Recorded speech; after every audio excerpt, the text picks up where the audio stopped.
ಮಿತ್ರರೇ ನಮಸ್ಕಾರ.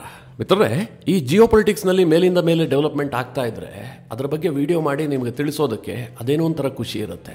ನಿಮಗೆ ಹಿಂದಿನ ವಿಡಿಯೋದಲ್ಲಿ ತಿಳಿಸ್ಕೊಟ್ಟಿದ್ದೆ, ಟ್ರಂಪ್ ಈಗ ಟ್ಯಾರಿಫ್ ಬದಲಾಗಿ ಸ್ಯಾಂಕ್ಷನ್ಸ್ ಬಗ್ಗೆ ಮಾತನಾಡೋದಕ್ಕೆ ಶುರು ಮಾಡ್ತಾ ಇದ್ದಾರೆ. ಭಾರತದ ಮೇಲೆ ಸ್ಯಾಂಕ್ಷನ್ಸ್ ಅನ್ನು ವಿಧಿಸಿ ರಷ್ಯಾವನ್ನ ಬಗ್ಗಿಸ್ತೀವಿ ಅಂತ ಹೇಳಿ ಟ್ರಂಪ್ ಮಾತನಾಡೋದಕ್ಕೆ ಶುರು ಮಾಡಿದ್ದಾರೆ. ಹೊಸದಾದಂತಹ ವರಸೆ ಇದು ಅಂತ ನಿಮಗೆ ತಿಳಿಸ್ಕೊಟ್ಟಿದ್ದೆ. ಇದಕ್ಕೆ ಮುಂದುವರೆದಂತಹ ಒಂದಷ್ಟು ಬೆಳವಣಿಗೆಗಳಾಗಿದ್ದಾವೆ. ಅದೇನು ಕೇಳಿದ್ರೆ, ರಷ್ಯಾ ಈಗ ಭಾರತಕ್ಕೆ ಹೆಚ್ಚುವರಿ ಡಿಸ್ಕೌಂಟ್ ಅನ್ನು ಘೋಷಣೆ ಮಾಡಿದೆ. ಅಮೆರಿಕ ಸ್ಯಾಂಕ್ಷನ್ ಹಾಕಿದ್ರೆ ನೀವೇನು ತಲೆ ಕೆಡಿಸ್ಕೊಳ್ಬೇಡಿ, ನಿಮಗೆ ಲಾಭ ಮಾಡಿಕೊಡೋದಕ್ಕೆ ನಮಗೆ ಗೊತ್ತಿದೆ ಅಂತೇಳಿ ರಷ್ಯಾ ಬಹಳ ದೊಡ್ಡ ಡಿಸ್ಕೌಂಟ್ ಅನ್ನು ಘೋಷಣೆ ಮಾಡಿದೆ. ಇಷ್ಟು ಮಾತ್ರ ಅಲ್ಲ ಮಿತ್ರರೇ, ಈ ಅಮೆರಿಕ ಭಾರತದ ಮೇಲೆ ಟ್ಯಾರಿಫ್ ವಿಧಿಸಿದಂಥ ಸಂದರ್ಭದಲ್ಲಾಗಲಿ ಅಥವಾ ಭಾರತಕ್ಕೆ ಅವರು ಧಮಕಿ ಹಾಕ್ತಾ ಇದ್ರಲ್ಲ, ಆ ಸಂದರ್ಭದಲ್ಲಿ ಭಾರತ ಏನು ಹೇಳ್ತಾ ಇತ್ತು, ನೀವು ಡಬಲ್ ಸ್ಟ್ಯಾಂಡರ್ಡ್ ಅನ್ನು ಪ್ರದರ್ಶನ ಮಾಡಬೇಡಿ, ಯುರೋಪ್ನ ಬಗ್ಗೆಯೂ ಕೂಡ ಮಾತನಾಡಿ ಅಂತೇಳಿ ಭಾರತ ಬಹಳ ತೀವ್ರವಾಗಿ ಅಮೆರಿಕದ ವಿರುದ್ಧ ಅಟ್ಯಾಕ್ ಮಾಡ್ತಾ ಇತ್ತು. ಅದಕ್ಕೆ ಅಮೆರಿಕ ಬಳಿಯಲ್ಲಿ ಉತ್ತರ ಇರಲಿಲ್ಲ. ಈಗ ಮಿತ್ರರೇ, ಅಮೆರಿಕ ಅದಕ್ಕೊಂದು ಉತ್ತರ ಕಂಡುಕೊಂಡಿದೆ. ಬಹಳ ಜಾಣ್ಮೆಯಿಂದ ಭಾರತವನ್ನು ಸಿಕ್ಕಿ ಹಾಕಿಸುವಂಥ ಒಂದು ಉತ್ತರವನ್ನು ಕಂಡುಕೊಂಡಿದೆ. ಬಹಳ ಇಂಟ್ರೆಸ್ಟಿಂಗ್ ಆಗಿದೆ, ಜೊತೆಗೆ ತಮಾಷೆಯೂ ಕೂಡ ಆಗಿದೆ. ಅಮೆರಿಕದಂತಹ ದೇಶ ಈ ರೀತಿಯಾಗೂ ಮಾತನಾಡಬಹುದಾ ಅನ್ನುವಂಥ ಪ್ರಶ್ನೆಯನ್ನು ಹುಟ್ಟುಹಾಕುತ್ತೆ. ಮಿತ್ರರೇ, ಬಹಳ ಇಂಟ್ರೆಸ್ಟಿಂಗ್ ವಿಚಾರಗಳಿದ್ದಾವೆ. ಈ ವಿಡಿಯೋದಲ್ಲಿ ನಿಮಗೆ ಡೀಟೇಲ್ ಆಗಿ ತಿಳಿಸ್ಕೊಡುವಂಥ ಪ್ರಯತ್ನ ಮಾಡ್ತೀನಿ. ನೀವು ಈ ವಿಡಿಯೋನ ಕೊನೆವರೆಗೂ ಮಿಸ್ ಮಾಡದೆ ನೋಡಿ. ಮಿತ್ರರೇ, ನಿಮಗೆಲ್ಲ ಗೊತ್ತೇ ಇದೆ, ರಷ್ಯಾದಿಂದ ಭಾರತ ಯಾಕೋಸ್ಕರವಾಗಿ ಕಚ್ಚಾ ತೈಲವನ್ನು ಖರೀದಿ ಮಾಡೋದನ್ನು ಜಾಸ್ತಿ ಮಾಡ್ತು ಅಂತ. ರಷ್ಯಾ ನಮಗೆ ಡಿಸ್ಕೌಂಟ್ ದರದಲ್ಲಿ ಕಚ್ಚಾ ತೈಲವನ್ನು ಪೂರೈಕೆ ಮಾಡ್ತಾ ಇದೆ. ಈ ಉಕ್ರೇನ್ ರಷ್ಯಾ ಯುದ್ಧ ಶುರುವಾಗೋದಕ್ಕೆ ಮುಂಚೆ ಭಾರತ ರಷ್ಯಾದಿಂದ ಕಚ್ಚಾ ತೈಲವನ್ನು ತರಿಸ್ಕೊಳ್ತಾ ಇರಲಿಲ್ಲ. ಯಾಕೆಂದರೆ ಟ್ರಾನ್ಸ್ಪೋರ್ಟೇಷನ್ ಕಾರಣದಿಂದಾಗಿ. ನಮಗೂ ರಷ್ಯಾಗೂ ಬಹಳ ಉತ್ತಮವಾದಂತಹ ಸಂಬಂಧ ಇತ್ತು, ವ್ಯಾಪಾರ ಸಂಬಂಧ ಕೂಡ ತುಂಬ ಚೆನ್ನಾಗಿತ್ತು. ಆದರೂ ಸಹ ರಷ್ಯಾದ ಕಚ್ಚಾ ತೈಲವನ್ನು ಭಾರತ ಖರೀದಿ ಮಾಡ್ತಾ ಇರಲಿಲ್ಲ. ಸ್ವಲ್ಪ ಪ್ರಮಾಣದಲ್ಲಿ ಮಾತ್ರ ಖರೀದಿ ಮಾಡ್ತಾ ಇತ್ತು. ಸರಿಯಾದಂತಹ ವ್ಯಾಪಾರಿ ಮಾರ್ಗ ಇಲ್ಲದೆ ಇರುವ ಕಾರಣದಿಂದಾಗಿ ಭಾರತಕ್ಕೆ ರಷ್ಯಾದಿಂದ ಕಚ್ಚಾ ತೈಲ ತರಿಸ್ಕೊಂಡ್ರೆ ಅದರ ಬೆಲೆ ಜಾಸ್ತಿ ಆಗುತ್ತೆ ಎನ್ನುವಂಥದ್ದು ಭಾರತದ ಭಾವನೆಯಾಗಿತ್ತು. ಆದರೆ ರಷ್ಯಾಗೆ ಯುದ್ಧ ಶುರುವಾದ ಬಳಿಕ ವಿಪರೀತವಾದಂತಹ ಸ್ಯಾಂಕ್ಷನ್ಗಳ ಹೊರೆ ಶುರುವಾಯಿತು. ರಷ್ಯಾದ ಕಚ್ಚಾ ತೈಲವನ್ನು ಖರೀದಿ ಮಾಡುವಂತಹ ದೇಶಗಳ ಸಂಖ್ಯೆ ಕಡಿಮೆ ಆಯಿತು. ಆ ಸಂದರ್ಭದಲ್ಲಿ ರಷ್ಯಾ ಒಂದು ಐಡಿಯಾ ಮಾಡ್ತು, ಭಾರತ ಹೇಗಿದ್ರೂ ದೊಡ್ಡ ಪ್ರಮಾಣದಲ್ಲಿ ಕಚ್ಚಾ ತೈಲವನ್ನು ಆಮದು ಮಾಡಿಕೊಳ್ಳುವಂತಹ ದೇಶ, ನಾವು ಅವರಿಗೆ ಸಪ್ಲೈ ಮಾಡೋಣ ಅಂಥೇಳಿ ಭಾರತಕ್ಕೆ ಡಿಸ್ಕೌಂಟ್ ದರದಲ್ಲಿ ಕಚ್ಚಾ ತೈಲ ಪೂರೈಕೆ ಮಾಡೋದಕ್ಕೆ ನಿಂತ್ಕೊಂಡ್ಬಿಡ್ತು. ಭಾರತಕ್ಕೂ ಖುಷಿ ಆಯಿತು, ಯಾಕೆಂದರೆ ಲಾಭ ಆಗುವಂತಹ ವಿಚಾರ. ಹೀಗಾಗಿ ಭಾರತ ಖರೀದಿ ಮಾಡ್ತಾ ಇದೆ. ಸದ್ಯ ಈ ವ್ಯಾಪಾರ ಸಂಬಂಧವನ್ನು ಡಿಸ್ಟರ್ಬ್ ಮಾಡೋದಕ್ಕೆ ಅಮೆರಿಕ ನಾನಾ ರೀತಿಯಲ್ಲಿ ಪ್ರಯತ್ನ ಮಾಡ್ತಾ ಇದೆ. ಈಗಾಗಲೇ ಟ್ಯಾರಿಫ್ ಅನ್ನು ವಿಧಿಸಿದ್ದಾರೆ, ಸ್ಯಾಂಕ್ಷನ್ಸ್ ಬಗ್ಗೆಯೂ ಕೂಡ ಮಾತನಾಡೋದಕ್ಕೆ ಶುರು ಮಾಡಿದ್ದಾರೆ. ಈ ಸಂದರ್ಭದಲ್ಲಿ ರಷ್ಯಾ ಹೇಳ್ತಾ ಇದೆ, ಭಾರತ ಏನು ತಲೆ ಕೆಡಿಸ್ಕೊಳ್ಬೇಕಾಗಿಲ್ಲ, ನಾವು ಇನ್ನೂ ಹೆಚ್ಚಿನ ಡಿಸ್ಕೌಂಟ್ಗಳನ್ನು ಕೊಡೋದಕ್ಕೆ ಸಿದ್ಧ ಇದ್ದೀವಿ. 5% ಭಾರತಕ್ಕೆ ಡಿಸ್ಕೌಂಟ್ ದರದಲ್ಲಿ ಕಚ್ಚಾ ತೈಲವನ್ನು ಪೂರೈಕೆ ಮಾಡ್ತೀವಿ ಅಂತ ಹೇಳಿ ರಷ್ಯಾ ಘೋಷಣೆ ಮಾಡಿದೆ. ಸದ್ಯ ಅಂತಾರಾಷ್ಟ್ರೀಯ ಮಾರುಕಟ್ಟೆಯಲ್ಲಿ ಕಚ್ಚಾ ತೈಲದ ಬೆಲೆ $62 ಪರ್ ಬ್ಯಾರಲ್ ಇದೆ. 5% ಡಿಸ್ಕೌಂಟ್ ಅಂದರೆ ಭಾರತಕ್ಕೆ ಬಹಳ ದೊಡ್ಡ ಲಾಭವೇ ಆಗುತ್ತೆ. ಭಾರತಕ್ಕೆ $58-59 ಒಂದು ಬ್ಯಾರಲ್ ಕಚ್ಚಾ ತೈಲ ಸಿಗುತ್ತೆ. ನಾನು ನಿಮಗೆ ಇನ್ನೊಂದು ವಿಡಿಯೋದಲ್ಲಿ ತಿಳಿಸ್ಕೊಟ್ಟಿದ್ದೆ, ರಷ್ಯಾದ ಕಚ್ಚಾ ತೈಲದ ವ್ಯಾಪಾರ ಭಾರತಕ್ಕೆ ಎಷ್ಟರ ಮಟ್ಟಿಗೆ ಲಾಭ ಆಗ್ತಾ ಇದೆ ಅಂತ ನಿಮಗೆ ಡೀಟೇಲ್ ಆಗಿ ಹೇಳಿದ್ದೆ. ಆ ಅಂಕಿಅಂಶದ ಪ್ರಕಾರ ಭಾರತಕ್ಕೆ ಪ್ರತಿ ತಿಂಗಳು $1 ಬಿಲಿಯನ್ ಲಾಭ ಆಗುತ್ತೆ ರಷ್ಯಾದಿಂದ ನಾವು ಕಚ್ಚಾ ತೈಲವನ್ನು ತರಿಸ್ಕೊಂಡ್ರೆ. ಈಗ ರಷ್ಯಾ ಅಡಿಷನಲ್ ಡಿಸ್ಕೌಂಟ್ ಕೊಡೋದಕ್ಕೆ ಹೊರಟಿದ್ದೆ, ಆದರೆ ಈ ಲಾಭ ಇನ್ನೂ ಜಾಸ್ತಿ ಆಗುತ್ತೆ. ಮಿತ್ರರೇ, ಈ ರೀತಿಯಾಗಿ ಭಾರತ ಮತ್ತು ರಷ್ಯಾ ಸೇರಿಕೊಂಡು ಅಮೆರಿಕಾಗೆ ಸೆಡ್ ಹೊಡಿತಾ ಇದ್ರೆ, ಟ್ರಂಪ್ ಆಡಳಿತದ ಯಾವುದೇ ಬೆದರಿಕೆಗೂ ಕೂಡ ಜಗ್ಗದೆ ನಿರ್ಧಾರವನ್ನು ಕೈಗೊಳ್ತಾ ಇರುವಂತಹ ಸಂದರ್ಭದಲ್ಲಿ ಅಮೆರಿಕ ಹೊಸ ಕಥೆಯೊಂದನ್ನು ಕಟ್ಟಿ ಹೇಳೋದಕ್ಕೆ ಶುರು ಮಾಡಿದೆ. ಈ ಹೊಸ ಸಿನಿಮಾದ ಡೈರೆಕ್ಟರ್ ಯಾರು ಕೇಳಿದ್ರೆ ಸ್ಕಾಟ್ ಬೆಸೆಂಟ್. ಈ ಹೆಸರನ್ನು ನೀವು ಕೇಳೇ ಇರ್ತೀರಿ. ಈತ ಅಮೆರಿಕದ ಟ್ರಂಪ್ ಸರ್ಕಾರದ ಟ್ರೆಜರಿ ಸೆಕ್ರೆಟರಿ, ತೀರಾ ಇಂಪಾರ್ಟೆಂಟ್ ರೋಲ್ ಅನ್ನು ನಿಭಾಯಿಸುವಂತಹ ವ್ಯಕ್ತಿ. ಅದ್ಯಾಕೋ ಗೊತ್ತಿಲ್ಲ, ಈ ಸ್ಕಾಟ್ ಬೆಸೆಂಟ್ ಈಗ ಟ್ರಂಪ್ಗಿಂತಲೂ ಹೆಚ್ಚು ಭಾರತ ವಿರೋಧಿಯಾದಂತಹ ಹೇಳಿಕೆಯನ್ನು ಕೊಡೋದಕ್ಕೆ ಶುರು ಮಾಡಿದ್ದಾನೆ. ಈ ಮೊದಲು ಈತ ಫಾಕ್ಸ್ ನ್ಯೂಸ್ಗೆ ಒಂದು ಇಂಟರ್ವ್ಯೂ ಅನ್ನು ಕೊಟ್ಟಿದ್ದ. ಅದರಲ್ಲಿ ಹೇಳಿದ್ದ, ಭಾರತಕ್ಕೆ ನಾವು ಸೆಕೆಂಡರಿ ಟ್ಯಾರಿಫ್ ಅನ್ನು ಕೂಡ ಹಾಕ್ತೀವಿ ಅಂತ ಹೊಸ ಧಮಕಿ ಹಾಕಿದ್ದ. ಈಗ ಮತ್ತೊಮ್ಮೆ ಅದೇ ಫಾಕ್ಸ್ ನ್ಯೂಸ್ಗೆ ಹೊಸದಾದಂತಹ ಒಂದು ಇಂಟರ್ವ್ಯೂ ಅನ್ನು ಕೊಟ್ಟು ಭಾರತದ ಬಗ್ಗೆ ಹೊಸ ಕಥೆಯೊಂದನ್ನು ಕಟ್ಟಿ ಹೇಳಿದ್ದಾನೆ. ಮಿತ್ರರೇ, ಭಾರತದ ಮೇಲೆ ಒತ್ತಡ ಹೇರೋದಕ್ಕೆ ಅಮೆರಿಕ ಟ್ಯಾರಿಫ್ ಅಸ್ತ್ರವನ್ನು ಬಳಸ್ತಾ ಇದೆಯಲ್ಲ. ಅಮೆರಿಕ ಹೇಳ್ತಾ ಇರುವಂತಹದ್ದು, ನಾವು ರಷ್ಯಾದ ಮೇಲೆ ಒತ್ತಡ ಹಾಕೋದಕ್ಕೋಸ್ಕರವಾಗಿ ಭಾರತದ ಮೇಲೆ ಟ್ಯಾರಿಫ್ ಹಾಕ್ತಾ ಇದ್ದೀವಿ ಅಂತ. ಆದರೆ ಉದ್ದೇಶ ಬೇರೆ ಇದೆ. ಭಾರತದೊಂದಿಗೆ ಟ್ರೇಡ್ ಡೀಲ್ ಆಗ್ತಾ ಇಲ್ಲ, ಭಾರತ ಅದಕ್ಕೆ ಬಗ್ತಾ ಇಲ್ಲ, ಹೀಗಾಗಿ ನಮ್ಮ ಮೇಲೆ ಟ್ಯಾರಿಫ್ ಅಸ್ತ್ರವನ್ನು ಪ್ರಯೋಗ ಮಾಡ್ತಾ ಇದ್ದಾರೆ. ಆದರೆ ಅಮೆರಿಕದ ಈ ಟ್ಯಾರಿಫ್ ಅಸ್ತ್ರಕ್ಕೆ ಭಾರತ ದಿಟ್ಟ ಪ್ರತ್ಯುತ್ತರವನ್ನು ಕೊಟ್ಟಿತ್ತು. ಇವತ್ತು ರಷ್ಯಾದಿಂದ ಭಾರತ ಆಯಿಲ್ ಖರೀದಿ ಮಾಡ್ತಿರೋದ್ರಿಂದ ರಷ್ಯಾದ ವಾರ್ಗೆ ಫಂಡ್ ಮಾಡುತ್ತೆ ಅಂತಾದರೆ ಯುರೋಪ್ನ ಬಗ್ಗೆ ನೀವು ಮಾತನಾಡಿ, ಯುರೋಪ್ ಈಗಲೂ ಕೂಡ ಬೈ ಮಾಡ್ತಾ ಇದೆ ಅಂತ ಭಾರತ ಅಫಿಷಿಯಲ್ ಸ್ಟೇಟ್ಮೆಂಟ್ ಅನ್ನು ಕೊಟ್ಟಿತ್ತು. ಇಷ್ಟೇ ಅಲ್ಲ ಮಿತ್ರರೇ, ವೆಸ್ಟರ್ನ್ ಪತ್ರಿಕೆಗಳು ನಿರಂತರವಾಗಿ ಪ್ರಶ್ನೆ ಮಾಡ್ತಾ ಇದ್ವು, ಚೈನಾ ಇವತ್ತು ರಷ್ಯಾದಿಂದ ನಂಬರ್ 1 ಬೈಯರ್. ಅತಿ ಹೆಚ್ಚಿನ ಪ್ರಮಾಣದಲ್ಲಿ ಕಚ್ಚಾ ತೈಲವನ್ನು ತರಿಸ್ಕೊಳ್ತಾರೆ. ರಷ್ಯಾ ಮತ್ತು ಚೈನಾದ ಸಂಬಂಧ ಬಹಳ ಗಟ್ಟಿಯಾಗಿದೆ. ಅಂತಹ ಚೈನಾದ ಮೇಲೆ ನೀವು ಯಾವುದೇ ಟ್ಯಾರಿಫನ್ನು ವಿಧಿಸ್ತಾ ಇಲ್ಲ, ಚೈನಾದ ಮೇಲೆ ಯಾವುದೇ ನಿರ್ಬಂಧವನ್ನು ವಿಧಿಸ್ತಾ ಇಲ್ಲ, ಕೇವಲ ಭಾರತವನ್ನು ಯಾಕೆ ಟಾರ್ಗೆಟ್ ಮಾಡ್ತಾ ಇದ್ರಿ ಅಂತೇಳಿ ಅಮೆರಿಕಾಗೆ ಪಾಶ್ಚಿಮಾತ್ಯ ಪತ್ರಿಕೆಗಳು ಪ್ರಶ್ನೆ ಮಾಡ್ತಾ ಇದ್ವು.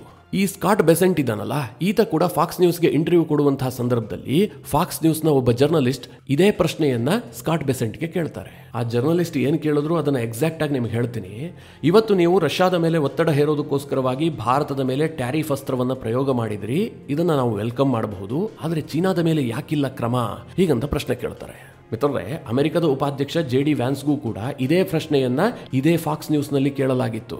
ಆಗ JD ವ್ಯಾನ್ಸ್ ಏನು ಹೇಳಿದ್ರು ಗೊತ್ತಾ? ಚೈನಾ ಮತ್ತು ಅಮೆರಿಕದ ಸಂಬಂಧ ಸ್ವಲ್ಪ ಕಾಂಪ್ಲಿಕೇಟೆಡ್ ಆಗಿದೆ, ಹೀಗಾಗಿ ನಾವು ಅವರ ಮೇಲೆ ಟ್ಯಾರಿಫ್ ವಿಧಿಸುವಂತಹದ್ದು ಕಷ್ಟ ಅಂತ ಸತ್ಯವನ್ನು ಒಪ್ಪಿಕೊಂಡಿದ್ರು. ಆದರೆ ಸ್ಕಾಟ್ ಬೆಸೆಂಟ್ಗೆ ಈ ಪ್ರಶ್ನೆಯನ್ನು ಕೇಳಿದಾಗ ಆತ ಒಂದು ಹೊಸ ಕಥೆಯನ್ನೇ ಸೃಷ್ಟಿಸಿದ್ದಾನೆ. ಆತ ಏನು ಹೇಳಿದ್ದಾನೆ ಅಂತಂದ್ರೆ, ಈಗ ಚೈನಾ ರಷ್ಯಾದಿಂದ ದೊಡ್ಡ ಪ್ರಮಾಣದಲ್ಲಿ ಆಯಿಲ್ ಖರೀದಿ ಮಾಡ್ತಾ ಇದೆ ನಿಜ, ಆದರೆ ಅವರು ಉಕ್ರೇನ್ ಮತ್ತು ರಷ್ಯಾ ಯುದ್ಧ ಶುರುವಾದ ಬಳಿಕ ಖರೀದಿ ಮಾಡೋದಕ್ಕೆ ಶುರು ಮಾಡಿದ್ದಲ್ಲ.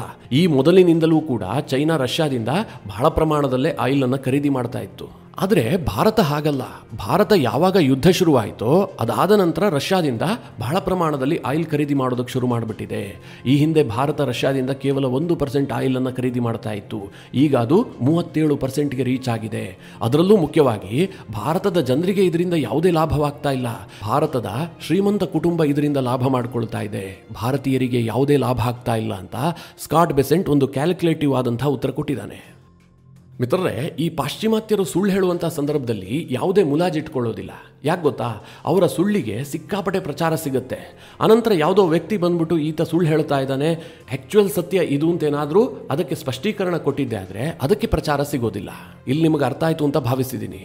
ಈಗ ಸ್ಕಾಟ್ ಬೆಸೆಂಟ್ ಒಂದು ಸುಳ್ಳು ಹೇಳ್ತಾನಲ್ಲ, ಅದು ಎಲ್ಲ ಮಾಧ್ಯಮಗಳಲ್ಲೂ ಸದ್ದು ಮಾಡುತ್ತೆ. ಭಾರತದ ಮಾಧ್ಯಮದಲ್ಲೂ ಸದ್ದು ಮಾಡುತ್ತೆ, ಅಂತಾರಾಷ್ಟ್ರೀಯ ಮಾಧ್ಯಮಗಳಲ್ಲಿ ಸದ್ದು ಮಾಡುತ್ತೆ, ಅಮೆರಿಕದ ಪತ್ರಿಕೆಗಳಲ್ಲಿ ಹೆಡ್ಲೈನ್ ಸುದ್ದಿಯಾಗಿ ಪ್ರಕಟಗೊಳ್ಳುತ್ತೆ. ಅನಂತರ ಅದಕ್ಕೆ ಭಾರತ ಸ್ಪಷ್ಟೀಕರಣ ಕೊಡುತ್ತಲ್ಲ, ಇಲ್ಲ ಸ್ಕಾಟ್ ಬೆಸೆಂಟ್ ಇಷ್ಟೊಂದು ಸುಳ್ಳು ಹೇಳಿದ್ದಾನೆ, ಆ್ಯಕ್ಚುಯಲ್ ಸತ್ಯ ಇದು ಅಂತ ಭಾರತ ಹೇಳುತ್ತಲ್ಲ, ಅದಕ್ಕೆ ಯಾವುದೇ ರೀತಿಯಲ್ಲೂ ಪ್ರಚಾರ ಸಿಗೋದಿಲ್ಲ. ಅಕಸ್ಮಾತ್ ಪ್ರಚಾರ ಸಿಕ್ಕಿದ್ರೂ ಕೂಡ ತೀರಾ ಚಿಕ್ಕದಾದಂತಹ ಪ್ರಚಾರ ಸಿಗುತ್ತೆ. ಹೀಗಾಗಿ ಈ ಅಮೆರಿಕನ್ನರು ಅಥವಾ ಪಾಶ್ಚಿಮಾತ್ಯರು ಮುಲಾಜಿಲ್ಲದೆ ಸುಳ್ಳು ಹೇಳ್ತಾರೆ. ಈ ಸ್ಕಾಟ್ ಬೆಸೆಂಟ್ ಮಾಡಿರೋದು ಕೂಡ ಇದನ್ನೇ. ಈಗ ರಷ್ಯಾದ ತೈಲದಿಂದ ಭಾರತದ ಶ್ರೀಮಂತ ಉದ್ಯಮಿಗೆ ಲಾಭ ಆಗ್ತಾ ಇದೆ ಅಂತ ಸ್ಟೇಟ್ಮೆಂಟ್ ಕೊಟ್ಟಿದ್ದಾನಲ್ಲ, ಇದು ಕೂಡ ಶುದ್ಧ ಸುಳ್ಳು. ಇದಕ್ಕೆ ನಿಮಗೆ ಅಂಕಿಅಂಶ ಕೊಡ್ತೀನಿ, ನಿಮಗೆ ಇದು ಎಷ್ಟು ದೊಡ್ಡ ಸುಳ್ಳು ಅಂತ ಅರ್ಥ ಆಗ್ಬಿಡುತ್ತೆ. ಮಿತ್ರರೇ, ಇದು ಬಿಸ್ನೆಸ್ ಸ್ಟ್ಯಾಂಡರ್ಡ್ನಲ್ಲಿ ಪ್ರಕಟಗೊಂಡಂತಹ ಡೇಟಾ. ಇದು 2022ರಿಂದ 2025ರವರೆಗೆ ಭಾರತದಲ್ಲಿ ಯಾರ್ಯಾರು ರಷ್ಯಾದಿಂದ ಎಷ್ಟೆಷ್ಟು ತೈಲವನ್ನು ತರಿಸ್ಕೊಂಡಿದ್ದಾರೆ ಅನ್ನೋದರ ಅಂಕಿಅಂಶ. ಇಲ್ಲಿ ಬ್ಲೂ ಮಾರ್ಕ್ ನೋಡ್ತಾ ಇದ್ರಲ್ಲ, ಇದು ರಷ್ಯಾದಿಂದ ರಿಲಯನ್ಸ್ ಕಂಪನಿ ಖರೀದಿಸಿದಂತಹ ಕಚ್ಚಾ ತೈಲ. ಹಾಗೆ ಪಿಂಕ್ ಮಾರ್ಕ್ನಲ್ಲಿ ನೋಡ್ತಾ ಇದ್ರಲ್ಲ, ಇದು ನಯಾರಾ ಕಂಪನಿ ರಷ್ಯಾದಿಂದ ಖರೀದಿಸಿದಂತಹ ಕಚ್ಚಾ ತೈಲ. ಹಾಗೆ ಎಲ್ಲೋ ಇದೆಯಲ್ಲ, ಇದು ಭಾರತದ ಸರ್ಕಾರಿ ಕಂಪನಿಗಳು ರಷ್ಯಾದಿಂದ ಖರೀದಿಸಿದಂತಹ ಕಚ್ಚಾ ತೈಲ. ಇಲ್ಲಿ ಮಿತ್ರರೇ, ಸ್ಕಾಟ್ ಬೆಸೆಂಟ್ ಹೇಳದಂತೆ ರಿಲಯನ್ಸ್ ಕಂಪನಿಗೆ ಲಾಭ ಆಗ್ತಾ ಇದೆ, ಯಾವುದೋ ಖಾಸಗಿ ವ್ಯಕ್ತಿಗೆ ಲಾಭ ಆಗ್ತಾ ಇದೆ ಅಂತ ಆತ ಸ್ಟೇಟ್ಮೆಂಟ್ ಕೊಟ್ಟಿದ್ದಾನಲ್ಲ. ರಿಲಯನ್ಸ್ ಕಂಪನಿ ರಷ್ಯಾದಿಂದ ಹೆಚ್ಚು ಅಂತಂದರೆ 25% ಕಚ್ಚಾ ತೈಲವನ್ನು ಮಾತ್ರ ಖರೀದಿ ಮಾಡ್ತಾ ಇದೆ. ಅಂದರೆ ರಷ್ಯಾದಿಂದ 100 ಲೀಟರ್ ಕಚ್ಚಾ ತೈಲ ಭಾರತಕ್ಕೆ ಬಂದರೆ ಅದರಲ್ಲಿ ರಿಲಯನ್ಸ್ ಕಂಪನಿಗೆ ಹೋಗ್ತಾ ಇರುವಂಥದ್ದು 25 ಲೀಟರ್. ಅತಿ ಹೆಚ್ಚು ಬೈ ಮಾಡ್ತಾ ಇರುವಂಥದ್ದು ಭಾರತದ ಸರ್ಕಾರಿ ಕಂಪನಿಗಳು. ಇಂಡಿಯನ್ ಆಯಿಲ್, ಭಾರತ್ ಪೆಟ್ರೋಲಿಯಂ, ಇವರು ಖರೀದಿ ಮಾಡ್ತಾ ಇರುವಂತಹ ಪ್ರಮಾಣ 37%ಗೂ ಜಾಸ್ತಿ ಇದೆ. ಹಾಗೆ ನಯಾರಾ ಕಂಪನಿಯು ಕೂಡ ಬಹಳ ದೊಡ್ಡ ಪ್ರಮಾಣದಲ್ಲಿ ರಷ್ಯಾದ ಕಚ್ಚಾ ತೈಲವನ್ನು ಬೈ ಮಾಡ್ತಾ ಇದೆ. ನಯಾರಾ ಕಂಪನಿ ಯಾಕೆ ಬೈ ಮಾಡುತ್ತೆ ಅಂತ ನಿಮ್ಗೆ ಗೊತ್ತು. ನಯಾರಾ ಕಂಪನಿಯಲ್ಲಿ ರಷ್ಯಾದ 49.13% ಸ್ಟೇಕ್ಸ್ ಇದೆ. ಈ ಕಾರಣದಿಂದ ಸಹಜವಾಗಿ ಅವರು ರಷ್ಯಾದ ಕಚ್ಚಾ ತೈಲವನ್ನು ಬೈ ಮಾಡ್ತಾರೆ. ಅದು ಅಲ್ಲದೆ ಮಿತ್ರರೇ, ರಷ್ಯಾದ ಕಚ್ಚಾ ತೈಲ ಖರೀದಿಯಿಂದ ಭಾರತದ ಜನರಿಗೇನು ಲಾಭ ಆಗ್ತಾ ಇಲ್ಲ ಅಂತ ಸ್ಕಾಟ್ ಬೆಸೆಂಟ್ ಹೇಳಿದಾನಲ್ಲ, ಇದು ತೀರಾ ಬೇಸ್ಲೆಸ್ ಆದಂತಹ ಒಂದು ಹೇಳಿಕೆ. ಯಾಕೆ ಕೇಳಿದ್ರೆ, ಭಾರತದಲ್ಲಿ ಪೆಟ್ರೋಲ್ ಮತ್ತು ಡೀಸೆಲ್ ಬೆಲೆಯನ್ನು ನೀವೇ ಗಮನಿಸಿ. ಇಸ್ರೇಲ್ ಹಮಾಸ್ ಯುದ್ಧ, ಇಸ್ರೇಲ್ ಇರಾನ್ ಯುದ್ಧ, ರಷ್ಯಾ ಉಕ್ರೇನ್ ಯುದ್ಧ, ಈ ಎಲ್ಲ ಯುದ್ಧದ ಸಂದರ್ಭದಲ್ಲೂ ಕೂಡ ಭಾರತದಲ್ಲಿ ತೈಲ ಬೆಲೆ ಸ್ಟೇಬಲ್ ಆಗೇ ಇದೆ. ಕಳೆದ 5-6 ವರ್ಷದಲ್ಲಿ ಒಂದು 10-15 ರೂಪಾಯಿ ಮಾತ್ರ ವ್ಯತ್ಯಾಸ ಆಗಿದೆ. ಈ ವ್ಯತ್ಯಾಸಕ್ಕೂ ಕೂಡ ಆಯಾಯ ಸ್ಟೇಟ್ ಗವರ್ಮೆಂಟ್ಗಳು ಅಧಿಕವಾಗಿ ಸೆಸ್ ಹಾಕಿದ ಕಾರಣವೂ ಕೂಡ ಇದೆ. ಕರ್ನಾಟಕದಲ್ಲಿ ನೀವೇ ನೋಡಿದ್ರಿ, 2 ಬಾರಿ ಸರ್ಕಾರ ಪೆಟ್ರೋಲ್ ಮತ್ತು ಡೀಸೆಲ್ ಮೇಲೆ ಸೆಸ್ ಅನ್ನು ಜಾಸ್ತಿ ಮಾಡಿತು. ಉಳಿದಂತೆ ಅಂತಾರಾಷ್ಟ್ರೀಯ ವಿಚಾರಗಳು ಭಾರತದಲ್ಲಿ ಪೆಟ್ರೋಲ್ ಮತ್ತು ಡೀಸೆಲ್ ಬೆಲೆಯ ಮೇಲೆ ಯಾವುದೇ ಪರಿಣಾಮ ಬೀರ್ತಾ ಇಲ್ಲ. ಇದಕ್ಕೆ ಕಾರಣ ಏನು ಕೇಳಿದ್ರೆ, ಭಾರತ ಸರ್ಕಾರ ಎನರ್ಜಿ ಸೆಕ್ಯೂರಿಟಿಗೋಸ್ಕರವಾಗಿ ಸಾಕಷ್ಟು ಮಹತ್ವವನ್ನು ಕೊಟ್ಟಿದೆ. ಅದರ ಪರಿಣಾಮವಾಗಿ ಭಾರತದಲ್ಲಿ ವಿಪರೀತವಾದಂತಹ ಇನ್ಫ್ಲೇಷನ್ ಅನ್ನು ನೋಡೋದಕ್ಕೆ ಸಿಗ್ತಾ ಇಲ್ಲ. ಇಲ್ಲಿ ಗಮನಿಸಬೇಕಾದ ಅಂಶ ಏನು ಗೊತ್ತಾ, ಭಾರತದಲ್ಲಿ ಬೆಲೆ ಏರಿಕೆ ಆಗೇ ಇಲ್ಲ ಅಂತ ನಾನು ಹೇಳ್ತಾ ಇಲ್ಲ. ಆದರೆ ನೀವು ವೆಸ್ಟರ್ನ್ ವರ್ಲ್ಡ್ಗೆ ಕಂಪೇರ್ ಮಾಡಿದ್ರೆ, ರಷ್ಯಾ ಉಕ್ರೇನ್ ಮತ್ತು ಇಸ್ರೇಲ್ ಇರಾನ್ ನಡುವೆ ಯುದ್ಧ ಆಯ್ತಲ್ಲ, ಅದಾದ ಬಳಿಕ ಪಾಶ್ಚಿಮಾತ್ಯ ದೇಶಗಳಲ್ಲಿ ವಿಪರೀತವಾದಂತಹ ಬೆಲೆ ಏರಿಕೆ ಆಗಿದೆ. ಇನ್ಕ್ಲೂಡಿಂಗ್ ಅಮೆರಿಕ ಕೂಡ ಇದರ ಹೊಡೆತ ತಿಂದಿದೆ. ಭಾರತಕ್ಕೆ ಆ ಮಟ್ಟಿನ ಪರಿಣಾಮ ಆಗಿಲ್ಲ. ಇದಕ್ಕೊಂದು ಕಾರಣ ಏನು ಕೇಳಿದ್ರೆ, ಭಾರತ ರಷ್ಯಾದಿಂದ ನಿರಂತರವಾಗಿ ಕಚ್ಚಾ ತೈಲವನ್ನ ಡಿಸ್ಕೌಂಟ್ ದರದಲ್ಲಿ ಖರೀದಿ ಮಾಡ್ತಾ ಇರುವಂತಹದ್ದು. ಆದ್ರೆ ಈಗ ಅಮೆರಿಕದ ಟ್ರೆಜರಿ ಸೆಕ್ರೆಟರಿ ಹೇಳ್ತಾ ಇದ್ದಾನೆ, ಭಾರತ ರಷ್ಯಾದಿಂದ ತೈಲ ಖರೀದಿ ಮಾಡ್ತಿರೋದ್ರಿಂದ ಭಾರತೀಯರಿಗೇನು ಲಾಭ ಆಗ್ತಾ ಇಲ್ಲ, ಅದು ಶ್ರೀಮಂತ ಉದ್ಯಮಿಗೆ ಲಾಭ ಆಗ್ತಾ ಇದೆ ಅಂತ. ಸ್ಕಾಟ್ ಬೆಸೆಂಟ್ರ ಈ ಹೇಳಿಕೆ ಇದೆಯಲ್ಲ, ಅಮೆರಿಕದ ಗೋಸುಂಬೆತನಕ್ಕೆ ಹಿಡಿದಂತಹ ಒಂದು ಕೈಗನ್ನಡಿಯೇ ಹೊರತು ಮತ್ತಿನ್ನೇನೂ ಕೂಡ ಅಲ್ಲ. ಒಟ್ನಲ್ಲಿ ಮಿತ್ರರೇ, ಅಮೆರಿಕ ಏನೇ ಧಮಕಿ ಹಾಕಬಹುದು, ಅವ್ರು ಏನೇ ಸುಳ್ಳು ಕಥೆಯನ್ನ ಕಟ್ಟಿ ಹೇಳಬಹುದು, ಇದ್ಯಾವುದಕ್ಕೂ ಕೂಡ ಭಾರತ ಏನ್ ತಲೆ ಕೆಡಿಸ್ಕೊಳ್ತಾ ಇಲ್ಲ ಬಿಡಿ. ಈಗಲೂ ಕೂಡ ಭಾರತದ ವಿದೇಶಾಂಗ ಸಚಿವ ಎಸ್ ಜೈಶಂಕರ್ ರಷ್ಯಾ ಪ್ರವಾಸದಲ್ಲಿದ್ದಾರೆ. ರಷ್ಯಾದೊಂದಿಗೆ ಮಹತ್ವದ ಮಾತುಕತೆಗಳಾಗ್ತಾ ಇದ್ದಾವೆ. ಭಾರತಕ್ಕೆ ಪುತಿನ್ ಬರ್ತಾರಲ್ಲ, ಅದಕ್ಕೆ ಎಲ್ಲ ರೀತಿಯಲ್ಲೂ ವೇದಿಕೆ ಸಿದ್ಧ ಆಗ್ತಾ ಇದೆ. ಪುತಿನ್ ಭಾರತಕ್ಕೆ ಬಂದಂತಹ ಸಂದರ್ಭದಲ್ಲಿ ಬಹಳ ದೊಡ್ಡ ಮಟ್ಟದ ಒಂದಷ್ಟು ಡೀಲ್ಗಳು ಕೂಡ ಕುದುರುವಂತಹ ಎಲ್ಲ ಸಾಧ್ಯತೆಗಳಿದೆ. ಇದರ ನಡುವೆ ರಷ್ಯಾದ ಸರ್ಕಾರದ ಅಧಿಕಾರಿಗಳು ಹೇಳ್ತಾ ಇದ್ದಾರೆ, ಆದಷ್ಟು ಶೀಘ್ರದಲ್ಲಿ ಭಾರತ, ಚೈನಾ ಮತ್ತು ರಷ್ಯಾ RICಯ ಮೀಟಿಂಗ್ ಕೂಡ ಆಗತ್ತೆ. ಈ RIC ಶೃಂಗಸಭೆಯಲ್ಲಿ ಪುತಿನ್, ನರೇಂದ್ರ ಮೋದಿ ಮತ್ತು ಕ್ಸಿ ಜಿನ್ಪಿಂಗ್ ಮೂವರೂ ಕೂಡ ಭಾಗಿಯಾಗ್ತಾರೆ ಅಂತ ರಷ್ಯಾದ ಸರ್ಕಾರ ಹೇಳ್ತಾ ಇದೆ. ಅಲ್ಲಿಗೆ ಅಮೆರಿಕದ ಟ್ರಂಪ್ ಸರ್ಕಾರ ಭಾರತದೊಂದಿಗೆ ಆರಂಭಿಸಿದಂತಹ ಈ ಟ್ಯಾರಿಫ್ ಜಗಳ ಏನಿದೆ, ಇದು ಮತ್ತೊಂದು ಹಂತಕ್ಕೆ ಹೋಗುವಂತ ಎಲ್ಲ ಸುಳಿವು ಕೂಡ ಸಿಗ್ತಾ ಇದೆ. ಮಿತ್ರರೇ, ಈ ಬಗ್ಗೆ ಸಾಕಷ್ಟು ಡೆವಲಪ್ಮೆಂಟ್ಗಳಾಗ್ತವೆ. ಆ ಸಂದರ್ಭದಲ್ಲಿ ನಿಮಗೆ ಡೀಟೇಲ್ ಆಗಿ ತಿಳಿಸ್ಕೊಡುವಂತಹ ಪ್ರಯತ್ನ ಮಾಡ್ತೀನಿ. ಈ ಎಲ್ಲ ವಿಚಾರಗಳ ಕುರಿತಾಗಿ ನಿಮ್ಮ ಅನಿಸಿಕೆ, ಅಭಿಪ್ರಾಯಗಳೇನು ಕಮೆಂಟ್ ಮಾಡುವ ಮೂಲಕ ನಮಗೆ ತಿಳಿಸಿ. ಹಾಗೆ ನಿಮಗೆ ಈ ವಿಡಿಯೋ ಇಷ್ಟವಾದರೆ ಲೈಕ್ ಮಾಡಿ. ಜೊತೆಗೆ ನೀವಿನ್ನೂ ನಿಮ್ಮ ನೆಚ್ಚಿನ ಸಂಸ್ಕಾರ ಸೌರಭ ಯೂಟ್ಯೂಬ್ ಚಾನಲ್ನ ಸಬ್ಸ್ಕ್ರೈಬ್ ಮಾಡಿಲ್ಲ ಅಂತಾದರೆ ಈ ಕೂಡಲೇ ಸಬ್ಸ್ಕ್ರೈಬ್ ಮಾಡಿ. ಮುಂದಿನ ಎಲ್ಲ ಅಪ್ಡೇಟ್ಗಳ ನೋಟಿಫಿಕೇಶನ್ಗಾಗಿ ಬೆಲ್ ಐಕಾನ್ ಒತ್ತಿ.